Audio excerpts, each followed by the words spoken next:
शुभम, भगवतवाणी भोगना पड़ेगा निश्चित। अब कोई ऐसा उपाय जो हम इन कर्मों के जाल से मुक्त हो सके। भगवान कह रहे कि जो भी आपके द्वारा हो रहा है, पहली बात तो जो कर्म हो रहा है वो प्रमाणित होना चाहिए, गुरुजनों के द्वारा शास्त्र सम्मत। मनमानी आचरणों की यहां चर्चा नहीं, यहां जो है तस्मात् शास्त्रम प्रमाणम थे।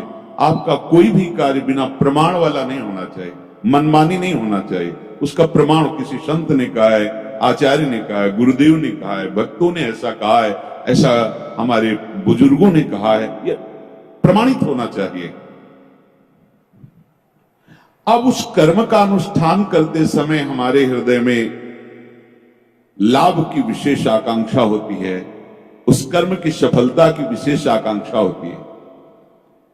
अगर आप प्रभु की इस वाणी को नहीं मानेंगे तो बहुत धोखा हो जाएगा हमसे, बहुत गलती हो जाएगी। जैसे जिसको लगता हो कि ये सुख दुख समय कृत्वा लाभा लाभो जया जयो, ये तो केवल विरक्तों के लिए भगवान कह रहे, ऐसा नहीं।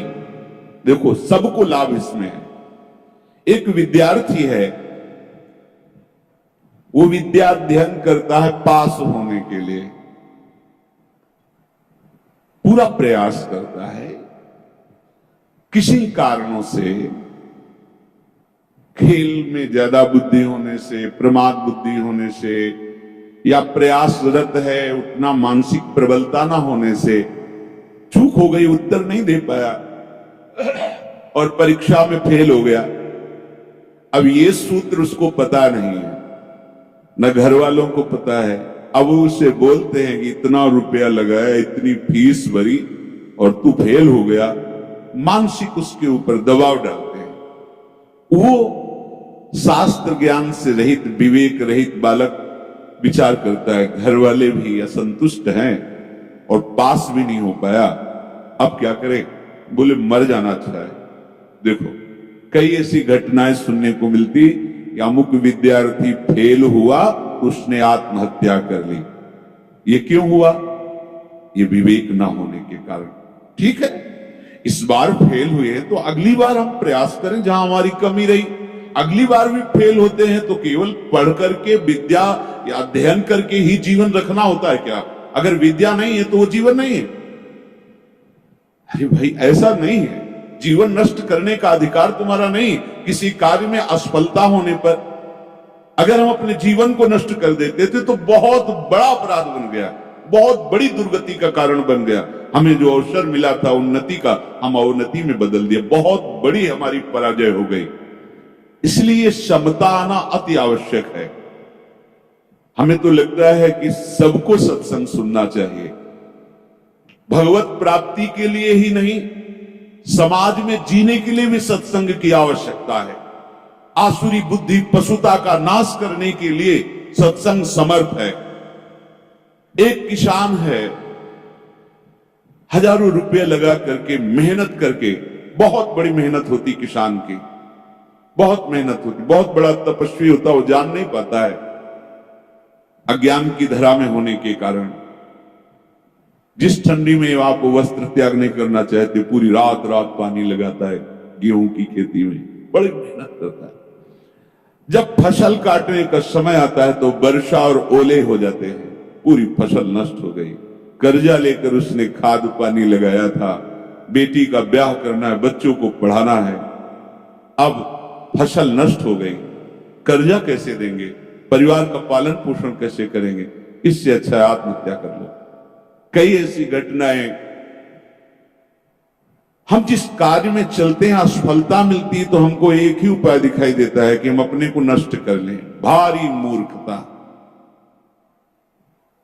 ये जो प्रभु उपदेश कर रहे हैं, सबके मंगल के लिए उपदेश कर रहे हैं। छोटी छोटी बातें व्यवहार की। हमारा ब्याह हुआ, हमारी भावना में जो पत्नी थी वैसी नहीं मिली। अब हम जो सफलता चाहते थे इस क्रिया में, उस सफलता, अब द्वेष, विषमता आ गई। कैसे कैसे पापाचरण होने लगते हैं, कैसे कैसे। पीछे कितनी ऐसी घटनाएं सुनने को मिली। राक्षसी बुद्धि, ये केवल बैरागियों के लिए, विरक्तों के लिए, संतों के लिए प्रवचन होता है, ऐसी बात नहीं। ये सत्संग ऐसी मति बना देगा कि आप समाज में रहते हुए भी बड़े आनंद पूर्वक सबको आनंद प्रदान करने वाले बन जाएंगे। ये जो जय और पराजय का, लाभ और हानि का, सुख और दुख का हमारे ऊपर प्रभाव पड़ता है, जब तक हम नाम जप करके अपनी बुद्धि को पवित्र करके समता में नहीं लाएंगे, तब तक बात बनने वाली नहीं। जगह जगह आप देखो, जगह जगह जहां कोई हारता है तहां वो निराशा अपने ऊपर ले आता है। हारना जीत का एक संकेत है। ऐसा मत समझो कि हारना पतन का संकेत है, नहीं। जो उत्साह संपन्न है, जो विवेकवान है, वो देखते हैं कि मैं कहां से हारा, कौन सा वो बिंदु है जहां मैं चूक कर गया। विवेकवान तुरंत उसे संभालते हैं, आगे चलते हैं। फिर हार होती, फिर हमें आगे बढ़ना है, ना कि हमें शरीर नष्ट कर देना है, ना कि हमें इतना चिंतन बिगाड़ लेना कि डिप्रेशन में पहुंच जाए। हर परिस्थिति हमारे कर्म के अनुसार रची गई है। अब हमको संभालना होगा, उस कर्म के प्रवाह में बहकर हमें नष्ट नहीं होना है। इसीलिए भगवान यहां ततो युद्ध आए युद्धस्व, तुम अपने कर्तव्य कर्म करने के लिए कमर कस के खड़े हो, उत्साह संपन्न बनो, तुम्हें बिल्कुल पाप नहीं लगेगा। नैवम पाप मवाप्स्यसि, बस तुम एक काम कर लो, जय पराजय में समान भाव लाओ। जो आपने माना हुआ लाभ है, अगर हमारा पूर्ण नहीं हो रहा है तो हमें निराश नहीं होना। इस बार हमारा व्यापार सफल नहीं हुआ, इस बार अध्ययन हमारा ठीक नहीं हुआ, इस बार कृषि में हमें कमजोरी, अन्न की प्राप्ति नहीं हो पाई, हमारी खेती कमजोर हो गई, कुछ भी, कहीं भी, कैसे भी निराश नहीं होना। रात है तो दिन आएगा, आप धैर्य रखिए, प्रकाश होगा। अंधकार में उबिए नहीं और प्रकाश में फूलिए नहीं। अभिमान मत कीजिए, अंधकार आने वाला है। इसलिए सम, भगवान कह रहे समय कृत्वा, ये बहुत बड़ी विद्या है।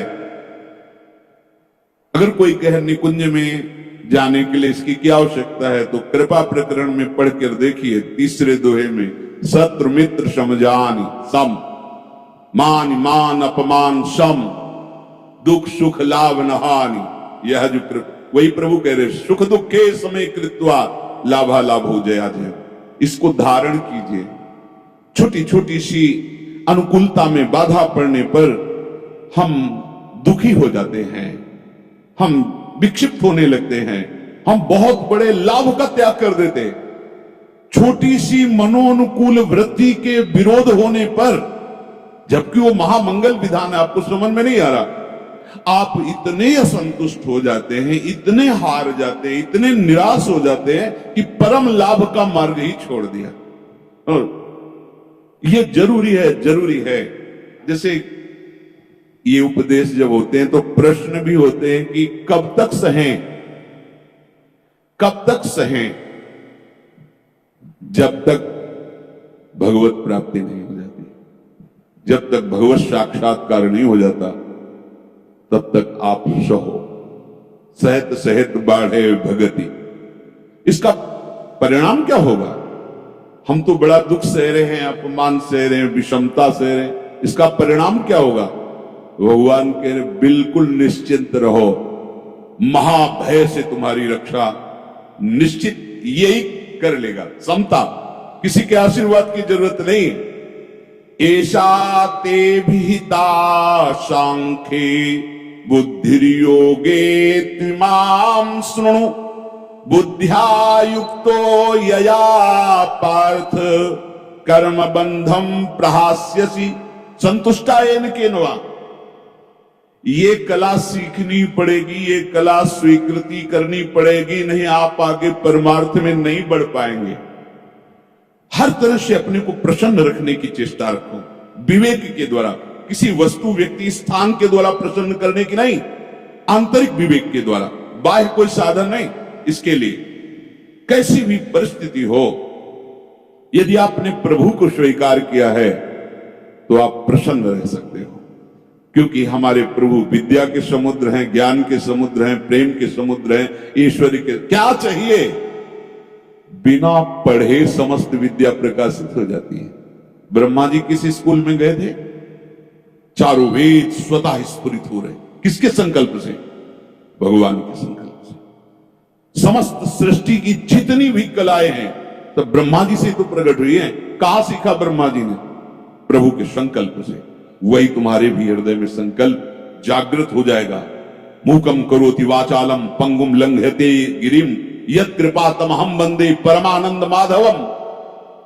आज मेरे पास अमुक अव्यवस्था है, कल ऐसा हो सकता है कि तुम भारी से भारी सृष्टि की व्यवस्था करने वाले बन जाओ, क्योंकि तुम्हारा स्वामी अनंत ईश्वर संपन्न। इस बात को लेकर के वो इस समता को धारण कर सकता है। अगर इतने बड़े प्रभु का सहारा नहीं है फिर सहेगा किससे? ये सहने की सामर्थ्य सिर्फ हरि के चरणारविंद के आश्रय से आती है, भरोसे से आती है। ठीक है, आज हमारा मन ठीक नहीं है, लेकिन जिस दिन मन चोर देखेंगे ना उस दिन निहाल हो जाएंगे। ठीक है, आज हमारी ऐसी परिस्थिति, जिस दिन वो देखेंगे ना हम निहाल हो जाएंगे। देखो ना, कई कई दिन केवल तुलसी दल का भोग लगता है, लेकिन ना अन्य आश्रय है, ना अन्य भरोसा है श्री सुदामा जी को, है केवल कृष्ण प्यारे का। और वो भी कुछ लेने के लिए भरोसा नहीं, केवल विशुद्ध प्यार है। तो जैसी द्वारिकापुरी वैसी सुदामापुरी खड़ी कर दी।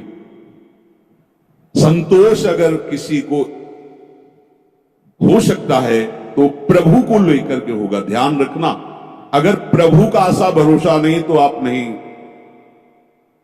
क्या आप पास होते चले गए और भगवत भरोसा नहीं है? माना कोई बहुत बढ़िया नौकरी मिल गई और आपके आचरण भ्रष्ट है, तो क्या आप शांत हो जाएंगे? क्या आपका हृदय शीतल रहेगा? क्या आपका मन प्रसन्न रहेगा? नहीं। नाना प्रकार की भोग सामग्रियां और सम्राट पद, दुनिया का ऐश्वर्य मिल जाए पर हरि चरणों से संबंध नहीं है तो विश्राम नहीं मिल सकता। तब लगी कुशल न जीव कहो, सपने हूं मन विश्राम। जब लगी भजत न राम को, शोक धाम तज काम। इसलिए ये सूत्र हृदय में धारण ही करो कि तुम्हें सहना है। सहनशील ही समता को धारण कर सकता है। कभी अपमान की परिस्थिति हो सकती, कभी मान की परिस्थिति हो, कभी सुख की, कभी दुख की, कभी लाभ की, कभी हानि की।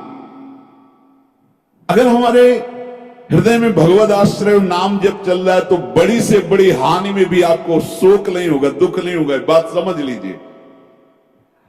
अपने को पता है कि मेरे प्रभु के चरणों को महालक्ष्मी सहलाती रहती है। हमारे पास वस्त्र भी नहीं, भोजन भी नहीं, वास भी नहीं, पर मुझे पता है मेरा मालिक कैसा है।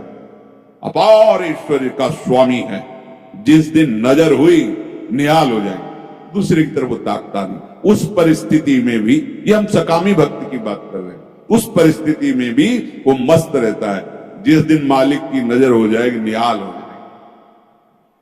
अगर प्रभु का भरोसा नहीं है तो ये कोई भी बात धारण नहीं होगी, क्योंकि संसार के प्रवाह में तुम बहते चले जाओगे। टिकने के लिए तो कुछ होना चाहिए ना।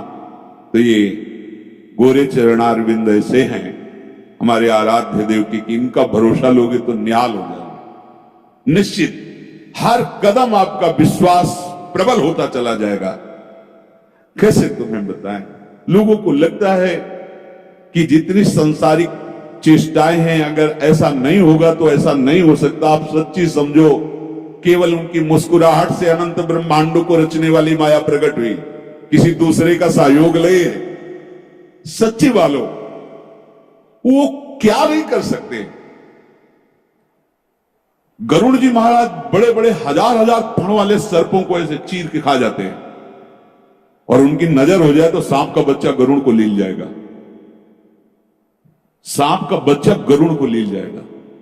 उनकी नजर हो जाए, अपार सामर्थ्यशाली मेरे हरि। अगर इनका भरोसा ले तो फिर आप ये धारण नहीं कर पाओगे।